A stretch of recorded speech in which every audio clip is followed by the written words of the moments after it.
میری پہچان میں ایک مرتبہ پھر آپ کا خیر مقدم ہے۔ میں ہوں آپ کی میزبان سیدہ زینب اور جناب ہمارے ساتھ موجود ہیں پروفیسر ڈاکٹر ناہید ابرار صاحبہ، ان کے ساتھ اگلی نشست پر تشریف فرما ہیں محترمہ ارم ضیاء صاحبہ، اور دونوں ہی کی جانب سے بہت اچھی گفتگو الحمدللہ جاری ہے۔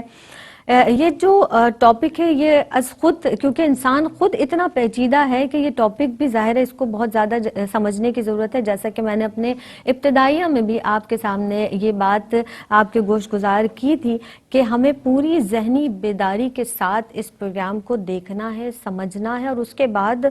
کچھ چیزیں ایسی ہوتی ہیں جو سوچنے پر مجبور کرتی ہیں، کیونکہ ایک سوچ سمجھنے کی صلاحیت جو اللہ رب العزت نے ہمیں عطا فرمائی ہے، وہی تمام تر انسان کو اچھائی اور برائی کے راستے میں جو ہم جنگ لڑ رہے ہوتے ہیں اپنے آپ سے، جو ہم خود سے جنگ لڑ رہے ہوتے ہیں، وہ ہمارے نفس کی جنگ ہوتی ہے، کیونکہ ان تمام چیزوں کے ساتھ دل دماغ جو ظاہری ساخت ہے انسان کی، ان کے ساتھ انسان اللہ رب العزت نے ایک نفس بھی ہمارے اندر رکھ دیا ہے، اور وہ جو نفس کی جنگ ہے، جس جنگ میں کبھی جیت جاتے ہیں کبھی ہار جاتے ہیں، لیکن کوشش کریں کہ اپنے نفس پر کنٹرول کریں اور اس کو ہارنے نہ دیں، تبھی ہماری جیت ہے۔ تو جناب، جیسا کہ یہ گفتگو جاری ہے اور ڈاکٹر صاحبہ آپ یہاں پر موجود ہیں تو آپ کی موجودگی کا بھرپور فائدہ اٹھائیں گے۔ انسانی نفسیات کو ہم جب دیکھتے ہیں اور قرآن اکارڈنگ ٹو قرآن مجید کے حوالے سے جب ہم دیکھتے ہیں تو آپ دیکھیں کہ ہم بہت ساری، جیسے آپ نے بھی ذکر کیا کہ بہت ساری چیزیں اللہ رب العزت نے رکھی، احساسات، غم، غصہ، خوشی، ہر چیز۔ میں چاہوں گی کہ، اور بہت سارے میسیجز بھی ڈیورنگ گفتگو گئے ہیں، میں چاہوں گی کہ آپ اس حوالے سے کوئی میسیج بھی دیں، اور اگر کوئی خاص ایسی بات جو آپ کہنا چاہیں تو ضرور فرمائیے۔ قرآن پاک میں اللہ تعالیٰ ارشاد فرماتا ہے کہ آپ نے نفس بات کی، جس نے اپنے نفس کا تزکیہ کیا وہ فلاح پا گیا۔ دیکھیے، اللہ تعالیٰ نے انسان کو نیک فطرت پیدا کیا ہے، مگر اس کے اندر پازیٹیوٹی کے ساتھ نگیٹیوٹی کے دایان بھی موجود ہیں۔ اگر خیر ہے تو اس کے اندر شر بھی ہے،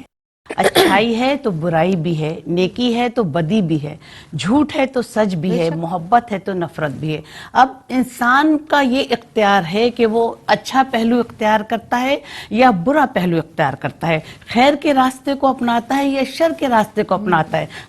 اچھائی کے راستے کو اپناتا ہے یا برائی کے راستے کو اپناتا ہے، جھوٹ کے راستوں پر چلتا ہے یا سچ کے راستوں پر چلتا ہے، نیکی کے راستے کو اپناتا ہے یا بدی کے راستے کو اپناتا ہے، کسی سے محبت اخلاق کا رویہ رکھتا ہے یا کسی سے دنیا میں رہتے ہوئے مس بیہیو کرتا ہے، نفرت کرتا ہے، اپنے دل میں بغض رکھتا ہے، کینہ رکھتا ہے، حسد رکھتا ہے گا۔ لیکن دیکھیے، اسی اختیار کی بنا پر اللہ تعالیٰ نے اسے جزا اور سزا کا حقدار ٹھہرایا ہے، یعنی جب اچھے اعمال کرے گا تو اس کا جنت انتظار کرے گی، اور اگر برے اعمال کرے گا تو وہ دوزخ میں جائے گا۔ جب انسان برے اعمال کرتا ہے، گناہوں کا ارتکاب کرتا ہے، اللہ تعالیٰ کے احکامات پر عمل نہیں کرتا، سنت کی اتباع نہیں کرتا، تو وہ جہنم، دائمی جہنم جو ہوتی ہے، اس کی پوری زندگی کا مقصد یہ ہوتا ہے کہ وہ دائمی جہنم میں ہمیشہ پڑا رہے، اور اللہ تعالیٰ اسے سخت ترین عذاب وہاں پر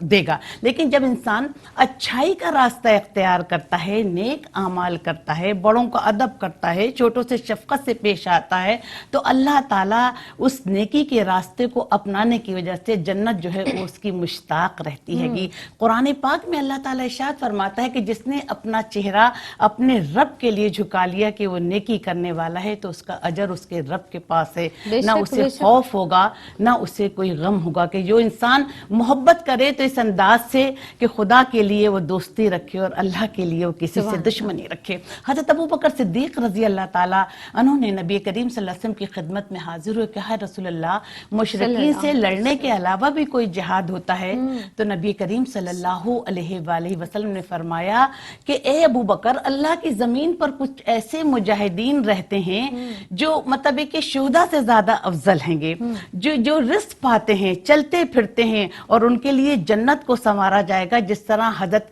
ام سلمہ کے لیے مطلب جنت کو سجایا گیا۔ تو کہتے ہیں کہ یا رسول اللہ، آپ مجھے بتائیے کہ وہ کون لوگ ہیں؟ تو نبی کریم صلی اللہ علیہ وآلہ وسلم نے فرمایا کہ ابوبکر، یہ وہ لوگ ہیں جو نیکی کا حکم دیتے ہیں اور برائی سے روکتے ہیں، اللہ کے لیے دوستی رکھتے ہیں، اللہ کے لیے دشمنی رکھتے ہیں. تو دیکھیے اللہ تعالیٰ نے انسان کو فطرت سلیم پر پیدا کرا ہے، اس کے اندر شعور رکھا ہے. اللہ تعالیٰ نے ہمیں بتایا کہ اچھائی کا راستہ کون سا ہے، برائی کا راستہ کون سا ہے، نیکی کا راستہ کون سا ہے، بدی کا راستہ کون سا ہے. انسان کو یہاں پر اپنے شعور کو استعمال کرتے ہوئے ہمیشہ جو اچھائی کا راستہ اختیار کرتا ہے تو وہ اپنی منزل کو پا لیتا ہے گا، وہ اپنی بندگی کے تقاضوں کو پورا کر دیتا ہے، وہ اپنے مقصد حیات کو پا لیتا ہے. اور جو شخص اچھائی کے راستے کو اپناتے ہوئے اللہ کا مطیع اور فرما بردار ہو جاتا ہے تو کائنات کی ہر چیز پھر اس کی مطیع ہو جاتی ہے. سبحان اللہ، سبحان اللہ.